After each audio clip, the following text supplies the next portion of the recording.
You can change like that. Can you change in 21 days? You can change in 21 seconds if you know how. In fact, you can change twice every day, first in the way you think and the second in the way you act. Everything I talk about, the strength is in the simplicity and the honesty. There's no need to complicate stuff. People want something simple, but they also want it to be fast. We live in such a fast world, and if you can't give your message like really fast, people are just not interested, and I get that. My purpose, I would say, is to give people freedom and empowerment from their issues and their pain. That would be my purpose, and that would be what gives me meaning in life. And I think you know what your purpose is, because when you're doing it, it feels so right. When I'm on stage talking, it's not scary. I absolutely love it. In fact, it energizes me. When I'm working with clients in my office, I never find it draining. I find it invigorating. And I think that's the thing. When you do what you love, and you love what you do, first of all, you feel like you never work. But secondly, it inspires you. It motivates you. And if I do what I don't love, I feel the difference immediately. And so we all have a gift, and I think your challenge is find out what you love to do and become brilliant at it. And we've all got something unique that we can do. It's very hard to know at 20 what you're meant to do. So give yourself a break. Find out what you love. Find out what makes your heart sing. People who are good make it look so easy and think, oh, I can do that. I can do that. And then because you make it look so easy, you often lose credibility. You think, well, you know, you can just turn up on stage and act, but they don't realize all the work that goes into it. And I think leaders make it look very easy, but it's also because they love it. I'm not enough. And if you start from I'm not enough, then you need more cake, more drinks, more drugs, more sex, more stuff, more shopping, more followers, because we've got so into I'm not enough and I need more. It's so great that we're getting small children to understand that your thoughts are yours to change. You're not your thoughts. Change them. Changing your thoughts is easy, it's free, can be instant. Yeah, you know, when I was 20, I was very clear I was going to be a school teacher. My father wanted me to do that. He told me it was a wonderful job. He was a school teacher. I was going there. I was going to teach a training college, and I was going to be a school teacher. And somewhere in that teacher training college, I thought, you know, I don't want to be a teacher. I'd actually like to be a child psychologist. So I began to switch my training. And then I realized again, actually, no, I don't want to do that either, because when you work with children as a therapist, you always have 3 patients, mum, dad, and child. And so I was going there. But in fact, I went there and I went there. I became a therapist. I wrote books. I began to work on television shows, and then I created my own method. And so actually I became a teacher after all, but it was a go over here and then go back. And I think at 20, you very rarely know what you want to do. And if you do, that's not always a good thing, because I work with many people in their 40s who say, you know, all my life I've been a lawyer, an accountant, and I've realized I don't even want to do that. It doesn't make my heart sing. But it's very hard to know at 20 what you're meant to do. So give yourself a break, find out what you love, find out what makes your heart sing. In fact, one of the major causes of depression is failing to follow your heart's desire. And we're so into, well, this is a good career and this has good benefits and the salary is good. And we think, but I don't love it. I recently trained a police officer to be a therapist who said, I went into the police force to make a difference and discovered I was just locking up alcoholics and drug addicts every night. And it was very demoralizing. And now I'm a therapist and here I am making a difference. So be open. Don't put any pressure on yourself. Just find out what you love, and when you do what you love, you'll feel like you never really work a day in your life. I mean, I work very hard, but I also feel like I never really work, and that's a great thing. When I was training in hypnotherapy, I knew immediately, oh, this is me, and this is me for the rest of my life. I knew that that was my purpose, that was my meaning, that was my passion. And of course, the second wonderful thing is that when you do what you love, it gives you every bit as much as you give other people. Like I was speaking here this week, people were saying, oh my God, it's so amazing what you gave me. I said, but what you gave me was also amazing because you were receptive and you liked it. And so it's a great thing about giving and receiving, giving energy and receiving it back.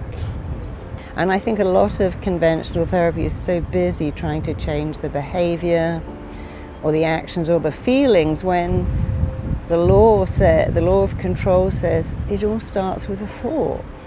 And so I really like to simplify what makes humans tick, because what's the point of making it complicated? How does that help anyone who says, well, I'm messed up and so hard to change and people can't change? It's like, well, that's not correct. Who taught you that? From the minute you're born, you're changing. Oh, it's long and arduous to recover. No, it isn't. Some people recover like that. Some people don't, but you could be one of the ones that changes your thoughts, changes your feelings, changes your actions. After all, most of us have had an experience of eating something, being violently sick, and thought, oh, I could never eat that again. I could never look at whiskey again. There's no way I could ever eat shellfish again. But it's very simple to think a different thought, because we own our thoughts and we can change our thoughts. And if we just learn to question, why do I think that? Who told me that was true? Question a thought, upgrade your thought, update your thought. For women especially, all these thoughts, you can never find love after 50. Nobody wants somebody with cellulite. If you're a successful woman, a man won't like you. Well, that's not true. That's not true for Michelle Obama. Why would that be true for you? There's lots of women getting married for the first time at 50, including me. Your lovability's got nothing to do with the numbers on the scales, or the numbers in your clothing label, or the numbers on your birth certificate, or the number of your followers.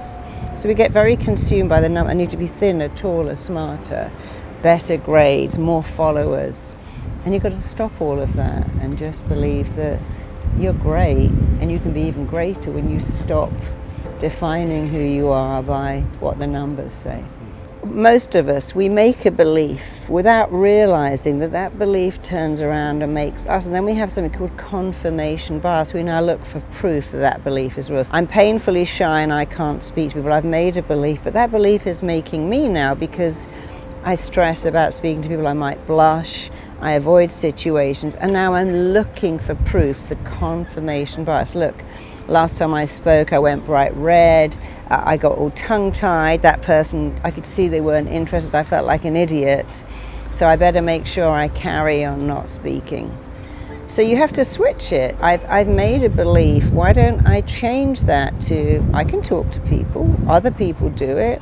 I have 2 ears and 1 mouth. That means I should listen more, talk less. But I can engage with people. If I can talk to my friends or my pet or someone, I can talk to people. I'm making a different belief.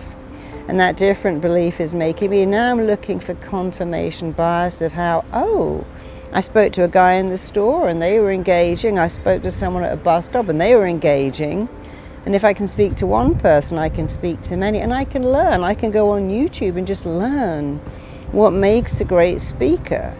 And I can learn that. I have a great brain that can learn stuff. And one of the reasons I called my book Tell Yourself a Better Lie is because, in my experience, all of my clients' greatest pain was the lie they told themselves and the story they bought into. And I always say, listen, if you're prepared to tell yourself a lie, which is, if I look at cake, I gain weight, everything I touch falls apart, no one in my family has ever done anything, I've got the depression gene. But here's how it works. You've got a belief. You've made it, it's making you, and you're looking for proofs, and make a better belief. When people say, oh, I got a memory like a sieve, why not say, I have an amazing memory. I can't sleep at night. Sleep comes to me. Changing the first bit, the thought, means that you change the feeling, means that you change the behavior. And people say, no, it's amazing. I just thought a different thought and everything changed on a dime. People say, I don't know what I was thinking of. How did I end up in this mess? Well, but you were thinking. You were thinking, I'm not going to succeed. Everything's not going to work out. If I start that business, it will fail. If I write the essay, it will get a bad mark. So I'm just going to procrastinate here and do nothing. And then I can't fail. And when you take people back to that, procrastination and self-sabotage is nothing more than a reaction to a thought that I'm not enough. So many people are so scared of failing that they think, well, I've written a book, but I'll never show it to anyone.